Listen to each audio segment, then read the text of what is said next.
Сегодняшняя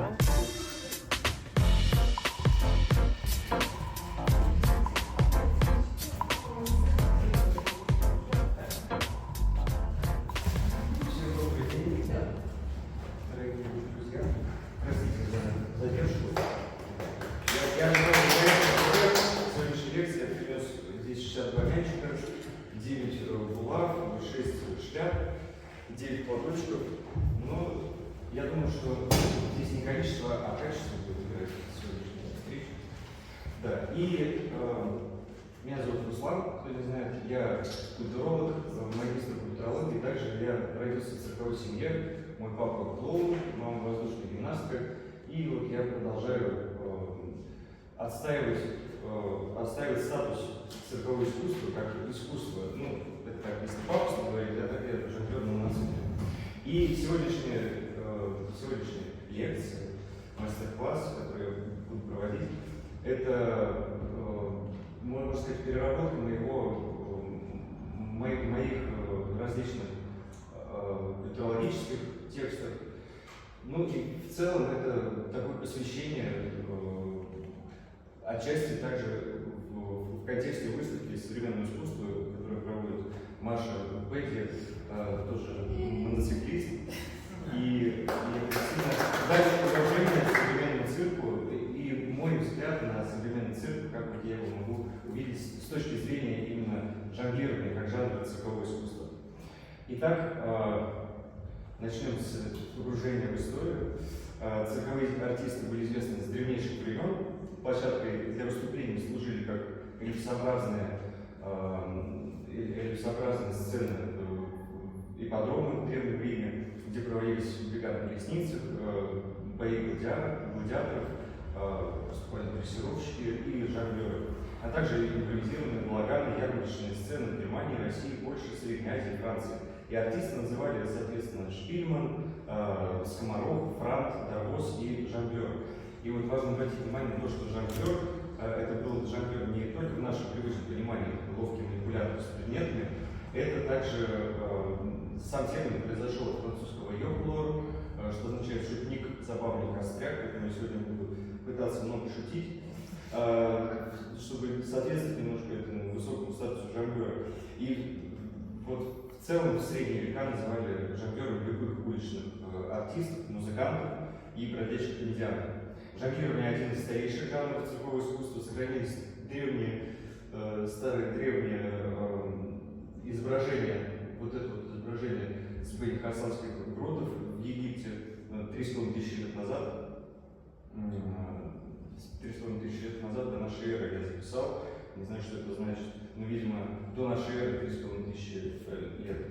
И вот, например, в Древнем Риме жонглировали в основном шарами, и поэтому жонглеров называли пилариус, от латинского пила – шар.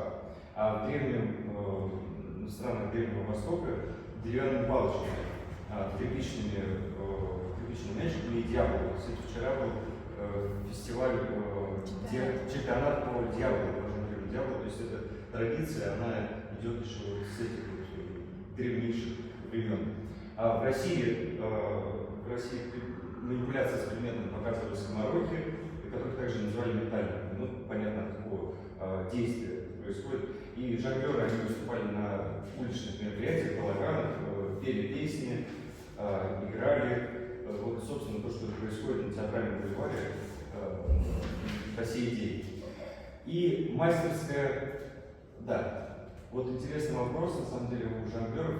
Представьте себе, что здесь, вот на этих пустых стульях, находятся мои коллеги, рекордсмены книги рекордов Гиннесса, вот этот вот жонглер здесь тоже вот там супер рекорд поставил. И вот все равно каждый любой артист, он задается вопросом, как быть востребованным в профессии, тем более, что артист цирка — это такая пограничный статус, всегда не прикрепленный к чему-либо, даже если человек работает в цирке, все равно он находится на таком перепутье, на постоянном поиске. И у меня на самом деле есть ответ на вопрос, как быть востребованным артистом. И этот ответ не мой, и это не мой опыт, но мне кажется, что если обратиться к истории, как раз таки вернуться в 13 век, сохранились напутственные слова трубадура Гераута де Клансона, предназначенные в начале себе к одному жонглеру. Жонглер, ты должен достаточно хорошо знать 9 инструментов. Фидель, волынку, дудку, арфу, симфонии, жигу, декакорд, псалтелиум, роту. Если ты выучишься играть на этих инструментах, то ты сможешь удовлетворить все вкусы. Я думаю, что у всех, кто занимается жонглированием, теперь может появиться новый потенциал к развитию, новый импульс, новые границы. Говоря об истории жонглирования, нельзя не упомянуть китайскую цирковую традицию, история которых в том числе исходит из обрядов шаманизма, буддизма и обрядов солярных циклов, церемоний поминовения усопших. В этих архаических обрядах шаман-маг являлся главной фигурой, его помощниками были жонглеры, в нашем понимании ловкие манипуляторы с предметами.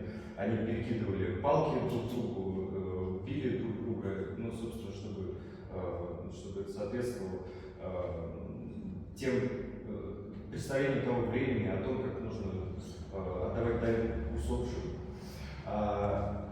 Позднее, к началу II века до нашей эры, в Китае начали появляться профессиональные артисты, которые принимали участие в похоронных обрядах, демонстрация байси или 100 представлений. Они включали в себя акробатику, жонглирование, танцы, пение, хождение по канату и являлись отдельной частью церемонии.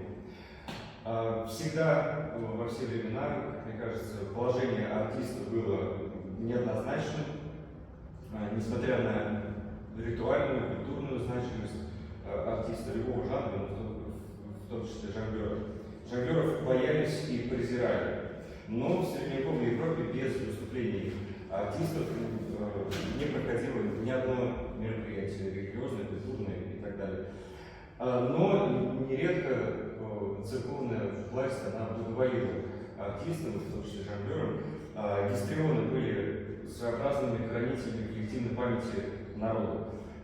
Они были таким своеобразным средством массовой коммуникации, средством массовой информации в нашем понимании, или предшественником этих средств массовой информации. То есть они передавали как раз культурный опыт для людей, которые не умели читать, но умели слушать и любили смотреть. Средневековые артисты не были обласканы судьбой, но приносили людям радость в их синкретичном творчестве. Были заложены начальные элементы тех искусств, которые мы знаем: опера, балет, танец и всяческие жанры. Но на самом деле про историю цирка, про историю современного цирка можно узнать на лекции, которая будет послезавтра, 21 числа, будет проводиться лекция именно про историю цирка. Ну, а мы больше сфокусируемся на жонглировании. Так, это вот тезис.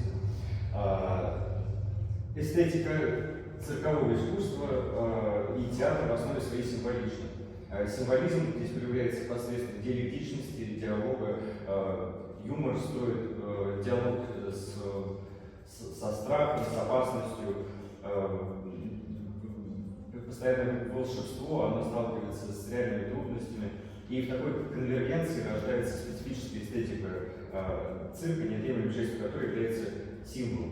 Артур Чандлер в финале своей статьи «On the Symbolism of Juggling, the Moral and Aesthetic Implications of the Mastery of Falling Objects» сравнивает предметы манипуляции жонглера с движением звезд на небе. В жонглировании предметы летят по воздуху, как звезды пересекают просторы Вселенной. Но с оговоркой: на Земле предметы все равно падают на поверхность, подчиняясь законам гравитации. Однако, если мы будем одержимы пониманием того, что предметы все равно падут, мы потеряем, собственно, смысл существования. И самое важное — это обрести баланс между взлетами и падениями. Мне кажется, как раз таки философия жонглирования может быть в этом и заключена. Крис Кроу, рецензент Нормандского журнала «Церковь Иисуса Христа последних дней», как раз таки к Пасхе, я решил немножко переключить фокус, оптику внимания.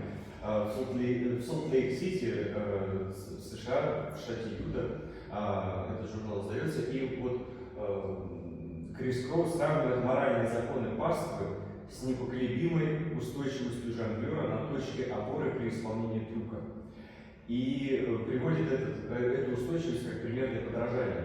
Если вам удастся твердо удерживать ноги на узком жизненном пути, вам будет намного легче справляться с жизненными обстоятельствами. Используйте станете на путь счастья и баланса. Здесь можно также провести аналогию с цитатой из статьи Мэга Веллеса, преподавателя из университета Кентукки, в которой автор ищет связь между жонглированием и аристотелевскими категориями прекрасного. На самом деле многие люди полагают, что можно стать хорошим человеком, если просто хотеть этого, если просто думать об этом, о том, что такое хорошо, что такое плохо. Но без конкретного действия на самом деле невозможна эта трансформация. И вот как раз таки Мэг Веллес и проводит эту параллель, что нужна устойчивость, нужна терпеливость, нужен такой стоицизм в том, чтобы преобразовать себя, трансформировать себя на этом пути. И вот как раз таки у нас будет мастер-класс после погружения в историю. Мы можем попробовать тоже испытать в себе эти трансформации. И главный вопрос, которым я задавался, когда писал бакалаврскую работу про жонглирование, а имеет ли жонглирование какой-то смысл сам по себе. И нашел интересную такую иллюстрацию того, какой символический и религиозный смысл может нести жонглирование. Это повесть Анатолия Франца, как известная легенда, которую он переписал, трансформировал. В средневековой притче о жонглере Богоматери вот, собственно, представлена оригинальная версия самоотверженной веры, которую человек может выражать самыми разными способами.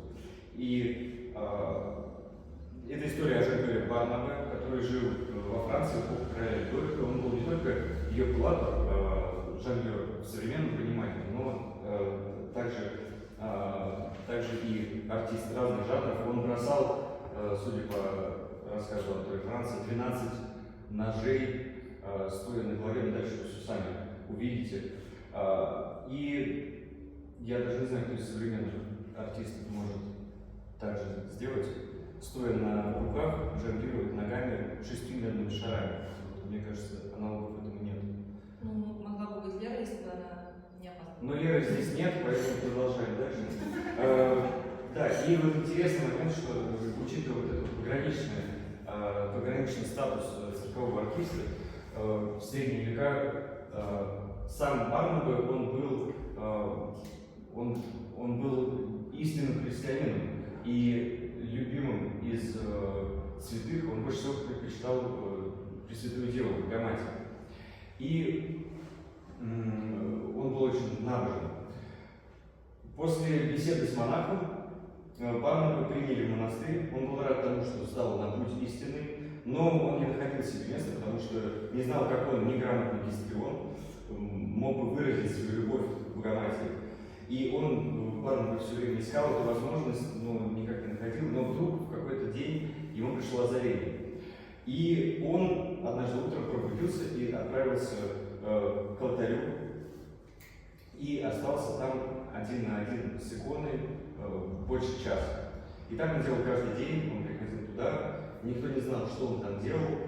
И через какое-то время монахи заинтересовались, что он, собственно, там делает. И в очередной день настоятель пришел туда, где был все это время Барнабе, и увидел, что у алтаря Пресвятой Девы Барнабе, держась на руках, вниз головой, подняв ноги кверху, жонглировал 6 медными шарами и 12 ножами. В честь Божьей Матери он проделал фокусы, за которые его когда-то особенно хвалили. Монахи хотели арестовать гистриона, но их остановило чудо. Пресвятая Дева сходит с аргона и вытирает полую своей голубой одежды пот, струящийся с лба жонглера. То есть это такое благословение артистам. Не зря многие путают цирк и церковь, очень часто это происходит. Дальше другой взгляд, жонглер-пропагандист. Может ли быть жонглер завязан именно с политической конъюнктурой? И вот я писал статью про советскую школу жонглирования, про то, что это был тоже своего рода определенный элемент политической борьбы во времена холодной войны. То есть советский артист, когда он отстаивал свой статус профессионала на международной арене. Это был элемент такой вот геополитических шахмат. В современном понимании цирк появился в середине 18 столетия в Англии с легкой руки Филиппа Астлея, но жонглирование развилось в ту форму, которую мы знаем на рубеже 19-20 веков. И мы знаем о подвигах жонглеров того времени по афишам, которые по большей части преувеличивают, конечно, успехи этих артистов. И отдельно стоит упомянуть, отметить роль цирка в СССР как отдельного явления. С самого начала существования страны Советов государственная позиция относительно реабилитации цирка как вида искусства, как формы искусства, она была непоколебима.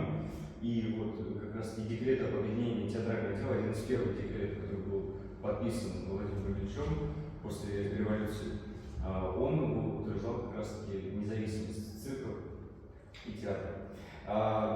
И можно сказать тогда, что советский режим и политическая конъюнктура, они способствовали развитию циркового искусства, и мы до сих пор пожинаем эти хорошие плоды. Великая Октябрьская социалистическая революция, создание советского социалистического государства имели определяющее значение и для дальнейшего развития циркового искусства. Однако искусство, в том числе цирковое, существует не только и не столько благодаря декретам или запретам, или наоборот. Это живой организм, который постоянно изменяется. Но интересный момент, что в 20-е годы 20 века в создании советских цирковых номеров часто привлекались известные литераторы, например, Адуев, Арго, Маяковский, Демьян Бедный, и их талант в полной мере проявлялся как раз таки в цирковых постановках. И известный пример цирковой шоу, так называемая агитационная пантомима, под названием «Москва горит», 1905 год, авторство которого принадлежит Маяковскому. И здесь вот цитата из этого произведения. «Шутки любят цирк, но между шуток веселых вспомни, как мерли отцы в запоротых городах веселых». Ничего смешного нет. Действительно серьезно, и действительно, что цирк был транслятором, как средство массовой информации, собственно, транслятором идей не только со стороны людей, которые умели читать или не были творческой элитой, но и с точки зрения как раз таки политической верхушки. И есть множество примеров вот этого сложения трудовой организации, программного принципа цирка с литературным нарративом именно в цирковом номере. И интересен тот факт, что часто цирк нанимал писателей для того, чтобы для постановки литературной части номера. И вот один пример. Один автор написал монолог, в котором клоун, жонглируя мечами, вел рассказ о своем дяде. Дядя получал маленькую зарплату, но жить привык на широкую ногу. Откуда он брал деньги? Он комбинировал. Бросал налево, бросал направо. Но дядя засыпался. Вот такой вот. Да, странно это будет, на самом деле, когда литература сталкивается с программным принципом цирковой драматургии.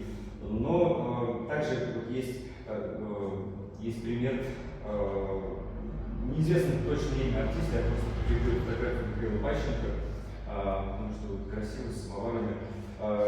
Несмотря на то, что активные попытки применения литературоцентричных приемов организации циркового номера в большинстве положительных плодов не приносили, эти попытки не прекращались, и следствием этого стало внешнее приспособление цирка к современности. И это приспособление, это отражение в некоторых номерах нашло свое выражение. И вот иногда в номер жонглера включался монолог. Просто...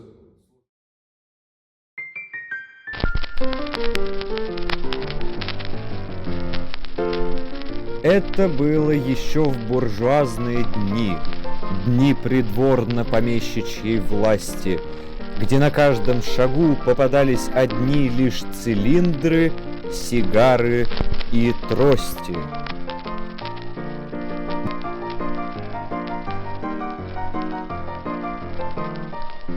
Но рабочий простой потихоньку смекнул, в чем тут суть и какое тут дело.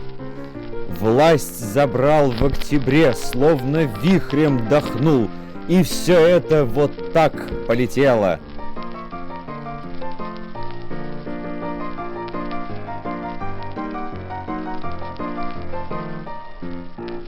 В заключение напомню вам лозунги дней. Мы войну объявляем буржуям. Значит, нужно побольше таких вот огней. Их в пожар мировой мы раздуем.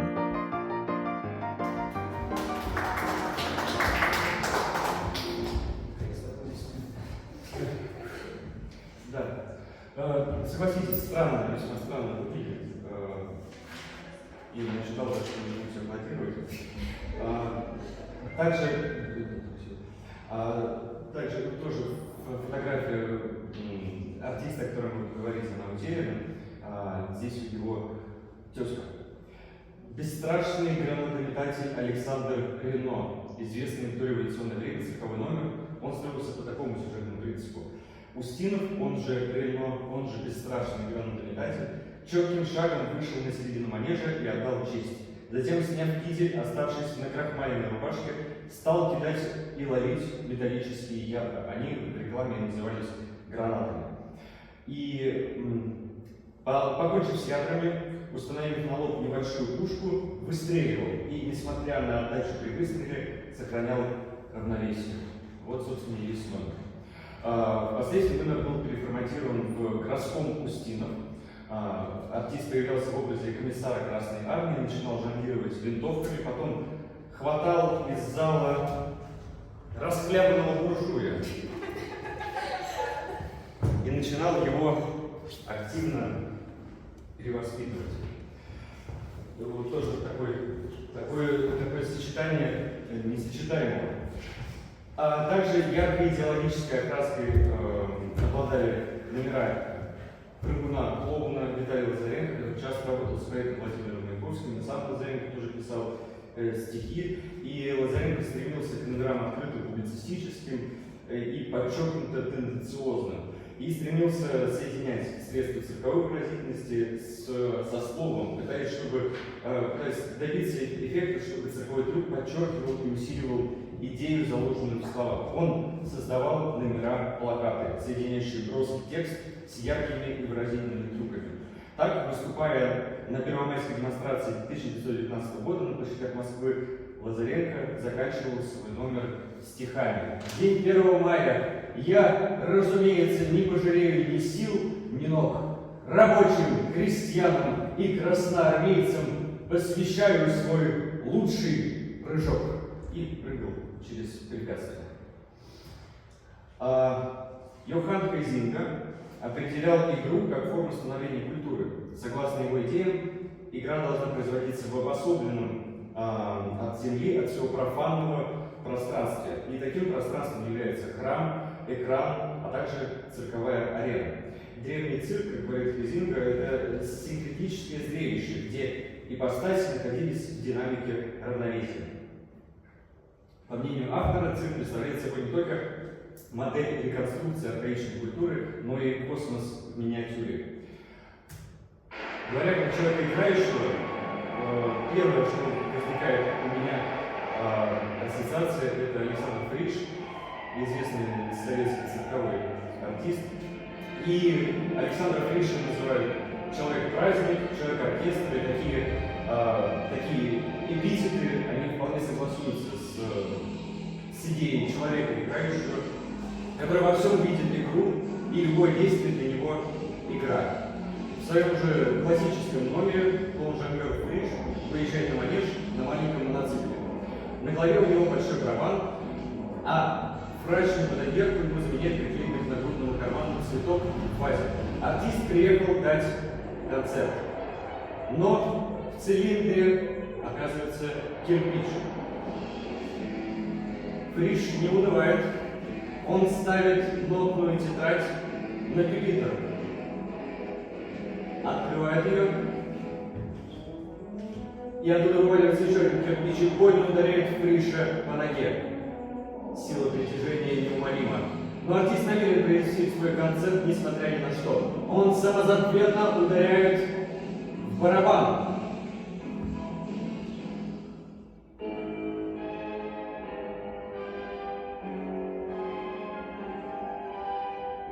И из него вылетает еще один кирпич. Инструмент сломан. Артист расстроен.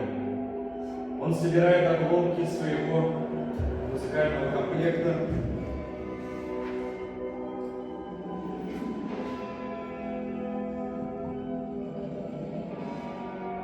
Но в последний момент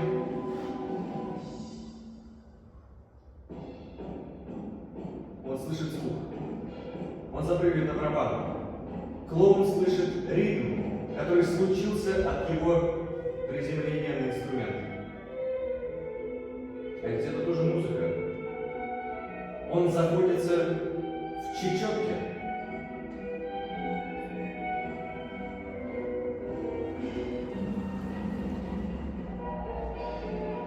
И здесь начинается основная часть номера. Дальше следует жонглирование кубиками.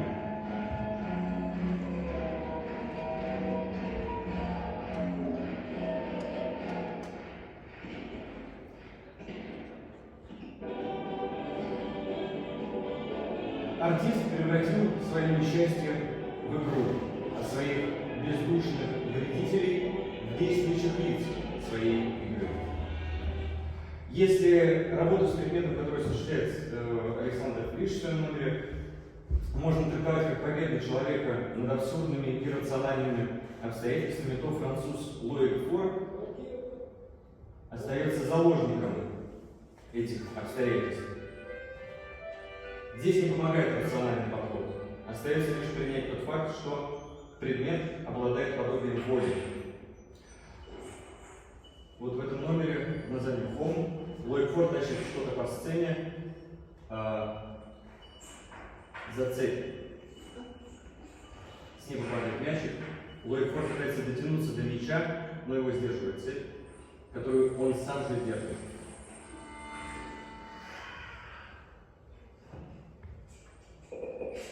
Дальше, непосредственно полные записи я не стал запускать, но он подтаскивает эту ношу к мячику, и эта ноша оказывается, собственно, клетка с другими мячиками. Теперь он, наконец, может дотянуться до этого мячика. Он берет мячик из этой клетки и передумывает его туда помещать. Тогда мячик, будто с благодарностью о том, что человек не дал ему оказаться в заключении, начинает с ним играть, перекатываться. После ряда манипуляций с мячиком человек решает сводить другие мячики, после чего они, почувствовав свою коллективную силу, начинают навязывать свои желания человеку, превращая его в безмолвную марионетку.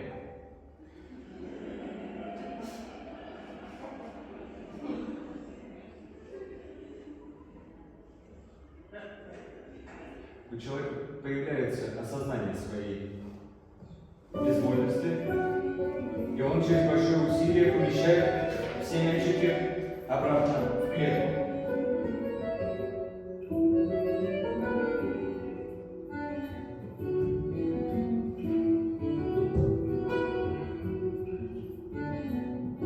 Все, кроме последнего мячика.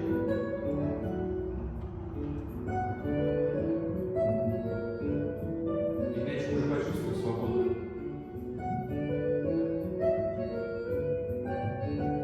И он как будто бы никогда больше не сможет быть узником.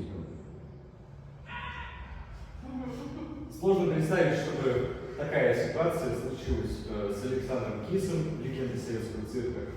В финальных строчках своей, по большей части, методической монографии «Если ты жонглер», Александр Кис, которого долгое время называли самым техничным жонглером, четко и конкретно формулирует, можно сказать, антропоцентричную философию жонглирования, в которой нет места очеловечению предмета. Если ты жонглер, то обязан добиться ритма, четкого и тончайшего, как песни. В симфонии движения ты должен не только раскрыть себя, но и сказать людям нечто значительное и важное. Твой герой не имеет права прятаться за блеском гороскоп, фейерверком привычных движений. Он обязан еще раз и по-своему рассказать, сколь прекрасен человек, как он ловок и могущественен. И мне кажется, что Александр Кис имеет право на такую категоричность. Это действительно великий, талантливый жонглер, который своим, в первую очередь, техническим мастерством прославлял советский цирк на весь мир. Его точное комбинационное мышление можно сравнить с примерами математических моделей. И Александр Кис, собственно, разработал среди жонглеров известную правильную технику, школу жонглирования, а вообще собственную практику и опыт других жонглеров. И жонглируя со своей женой Верой Кис, он создал сложнейшие фигуры, удивляя как публику, так и персоналов цирка своим мастерством. Да, вот, собственно, наконец-то пришла Лера, которая сможет повторить то, о чем я говорил ранее. Я рассказывал про жонглера Барнабе из 13 века. И он, стоя на руках, жонглировал ногами 6 медными шарами. Мы считаем, ты справишься. Маша сказала, что ты сможешь повторить его. Хорошо. Это уже именно на мастер-классе, да.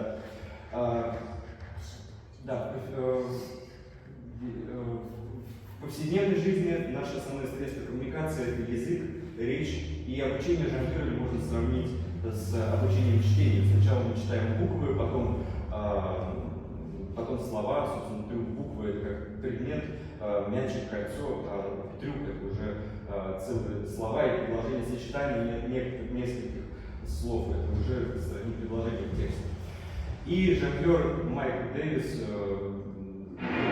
полной мере использует повествовательные элементы в своих выступлениях.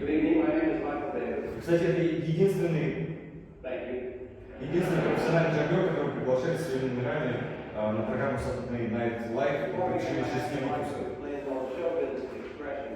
They say a comic says funny things, but a comedian says things funny. This makes me a joker. I have an unusual philosophy about the art of juggling. I don't think it's important how many.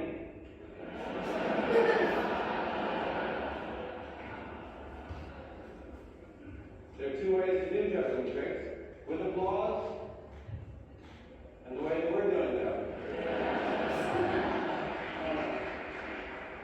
Too late. Style. You want to be impressed? No, it's not a difficult trick. You tell them your reaction.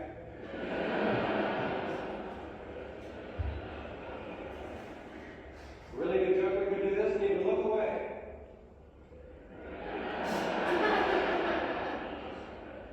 Glancing around the room.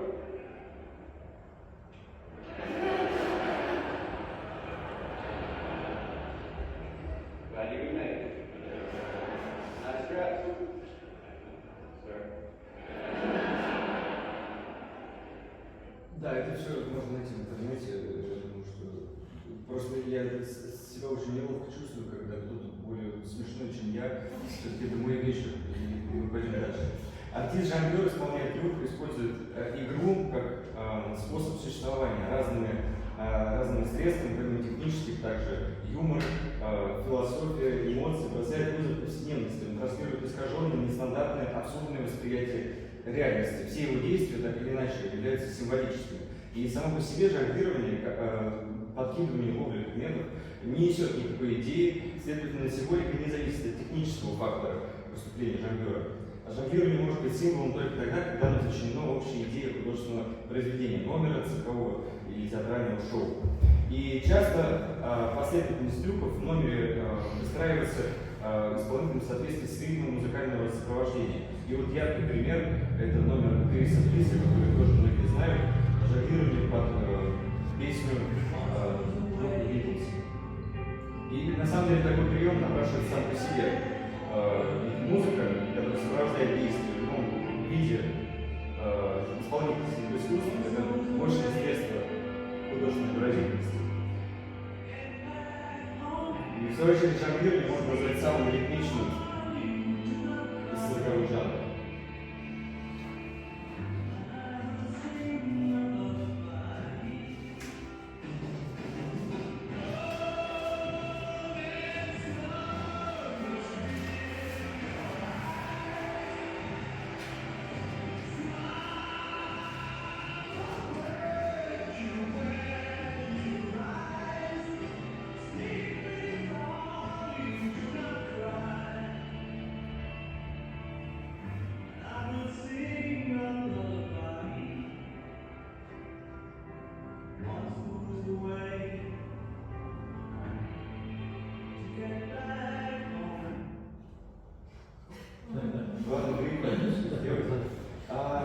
В теории жонглирование основывается на своеобразном сплаве секвенциональной логики и человеческой интуиции.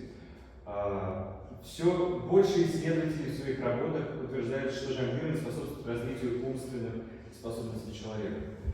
Видите, я провожу лекции, а не просто кидаю предметы.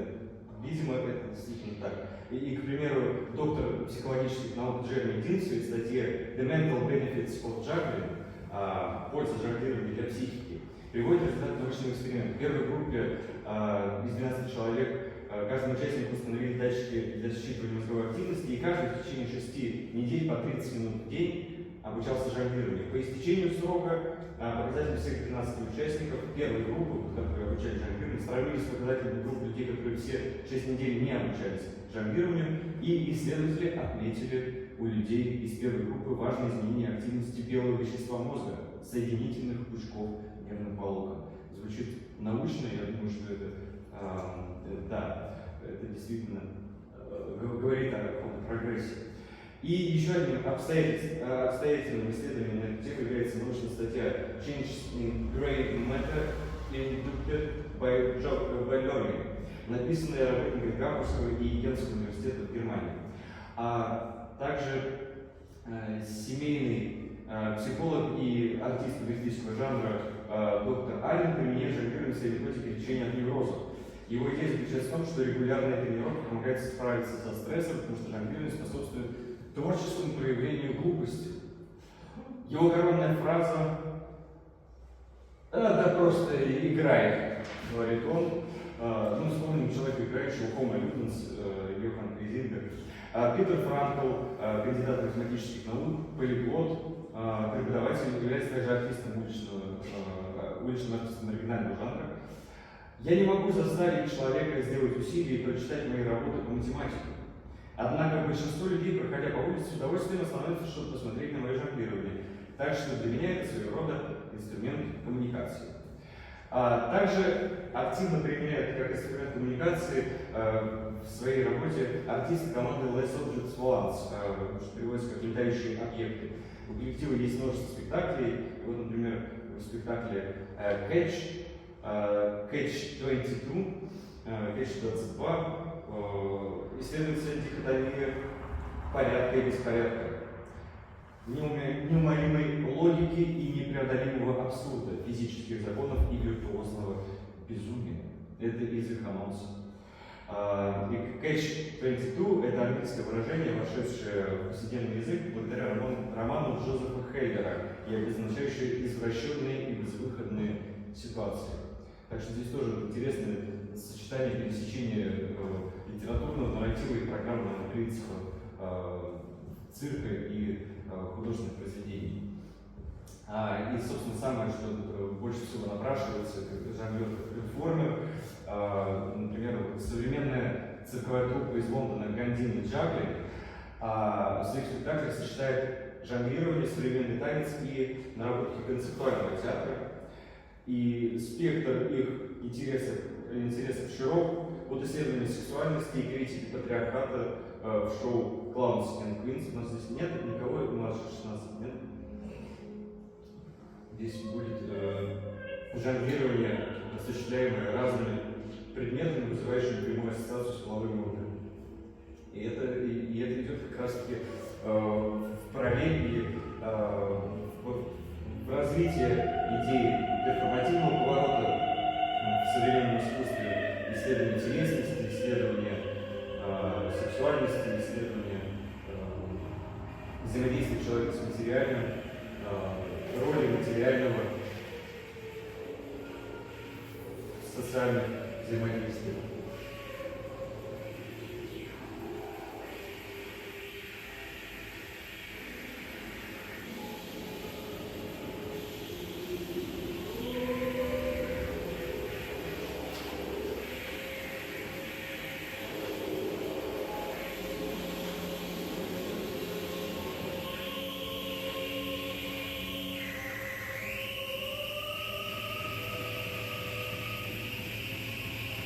Очень концептуально, я думаю, что дальше будет еще концептуально, поэтому переключим.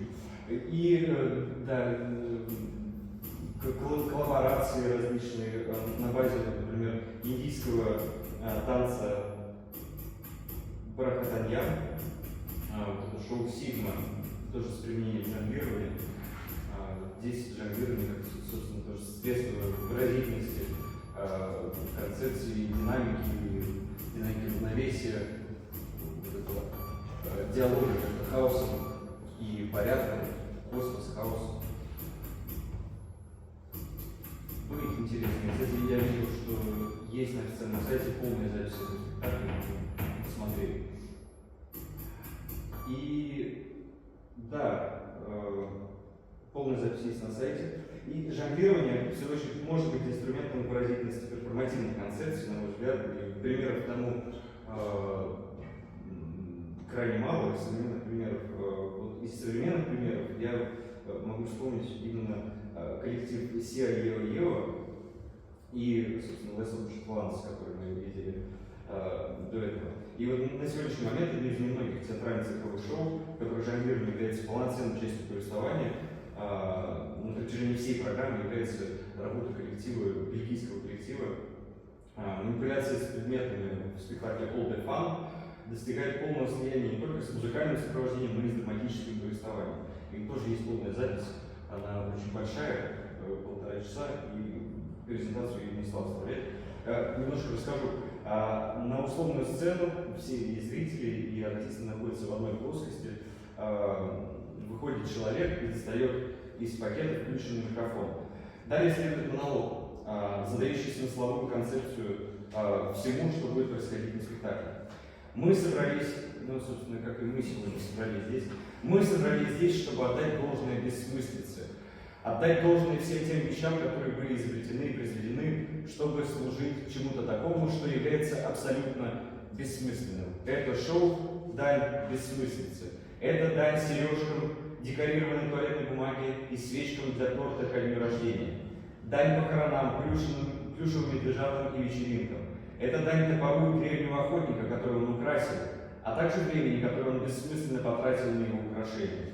Добро пожаловать в наше бессмысленное шоу, дамы и господа. Я думаю, что можно было в самом начале произнести. Уже в первом номере, даже как бы не в номере, а в связующем звене единой нарративной канвы, зрителю предлагается ключ к расшифровке символического подтекста, который проходит сквозным мотивом через все шоу All the Fun. Артист по имени Джордан выходит на центр сцены, балансируя на голове пластиковую булаву, стандартный жонглерский реквизит. А позади него находятся двое других артистов, мужчина и женщина, на расстоянии друг от друга. Их связывает нитка между стаканчиками, как мы раньше делали телефон в качестве игры. И мужчина начинает говорить: дамы и господа, обратите внимание на булаву, которую балансирует Джордан. Лера, ты не взяла булаву сегодня? Ладно, можно было это показать, продемонстрировать, как это может происходить. Я подготовился, я знал, что ты придешь. Прости.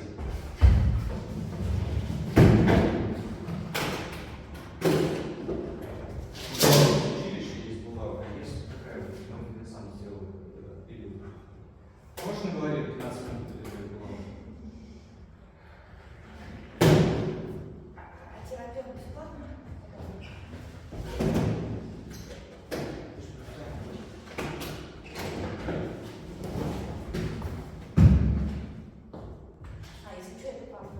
О, больше.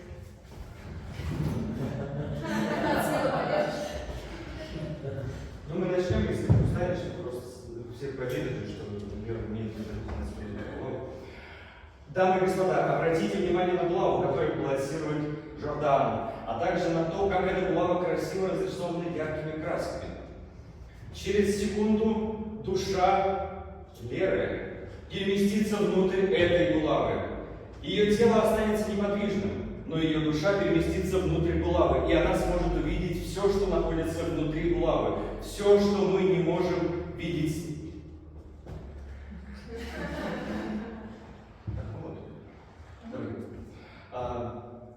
Все, что мы не сможем увидеть снаружи. Во время эксперимента Лера будет поддерживать с нами связь с помощью этого телефона. Лера закрывает глаза, Нета закрывает глаза, концентрируется. Условная телепортация души произошла. Начинается диалог. Нета говорит о пластике, который распространяется повсеместно, о котором уже нечем дышать, который не только снаружи, но и, кажется, уже внутри нас. Вывод: мы не можем себе представить жизнь без этого материала, но мы от него зависимы. На самом деле, именно... Это правда, может 15 минут простоит. Все. То есть я булаву начала. О, это проще. Ну, я хотел, чтобы ты показала, что ты профессионал. Сейчас душу стола. Да, и на самом деле именно мотив зависимости является главной идеей спектакля. Во всех номерах исследуются ее разные степени, ее разные виды. Например, человек в страшной позе удерживает баланс любого удерживает баланс любого предмета, который на него поставит. Но если убрать все предметы, на которых нужно сконцентрировать внимание для баланса, человек падает, обездвиженный, словно мертвец. Трое жонглеров зависимы от абсурдной игры по перекидыванию предметов. И они исследуют правилам этой абсурдной игры, не принимая ни малейшего отклонения от этих правил, как будто не способны ни на какую рефлексию по поводу происходящего и своей роли в происходящем. Вот здесь вот двое, мужчина и женщина, словно не могут оторваться друг от друга, перекидывая друг другу из руки в руку два мяча, меняются ролями. Хрупкая женщина поднимает на руки жонглирующего мужчину. Потом наоборот, то же самое исполняет мужчина, поднимает женщину наверх. Как будто между ними нет никаких различий. И за весь спектакль ни один артист не расстается с булавами и с мячиками. Однако нельзя сказать, чтобы у артистов, персонажей сложились какие-то особые отношения с этими предметами. Как раз в этом и есть, мне кажется, мораль этого спектакля, что мы зависимы от этого материала, мы не можем без него существовать, но у нас нет эмоциональной привязки или личной привязки к этим предметам, к этому материалу. Хотя булава же тоже делают из пластика, и мы, можно сказать, что мы привязываемся к пластику эмоционально. Некоторые называют свои реквизиты какими-то именами, ну да, я не знаю. Финал, да. Нет, слишком рекурсивно. Вот. Игра с вазами, хрома, весело. Перформативная практика поднимает серьезные метафизические, экзистенциальные вопросы, но я считаю, что это не отменяет элементы игры, как основополагающие основу перформанса, составляющие часть перформанса.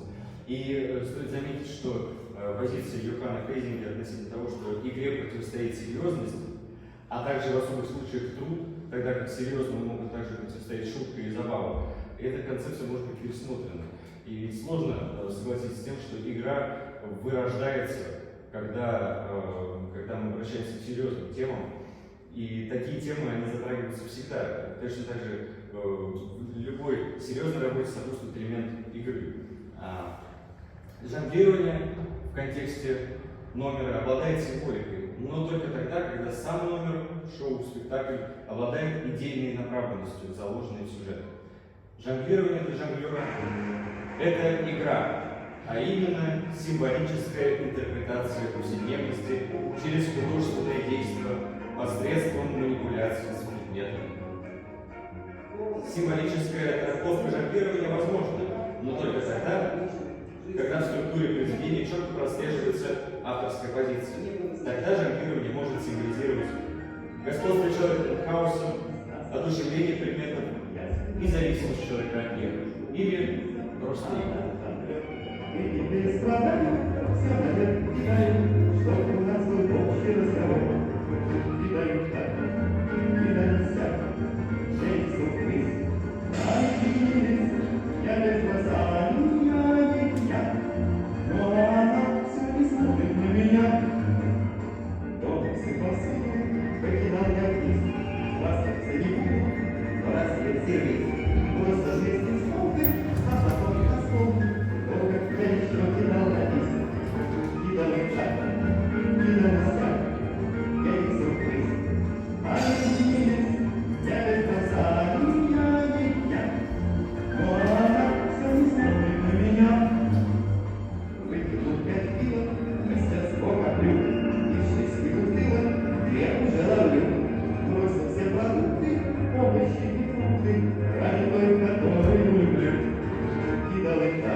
Сейчас посмотрим на меня.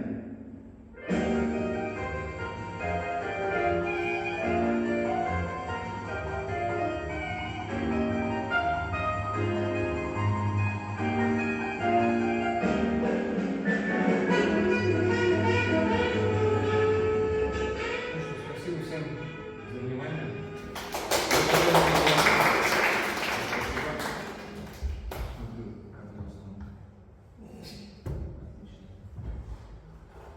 Даже больше. У нас же есть целых 25 минут, чтобы провести незабываемый мастер-класс по жонглированию. Я думаю, что здесь много людей, которые хотят научиться жонглировать. Я думаю, что практически никто из присутствующих не умеет жонглировать. Вот, да. Есть люди. Я принес 62 мячика. Если кто-то просто хочет покидать,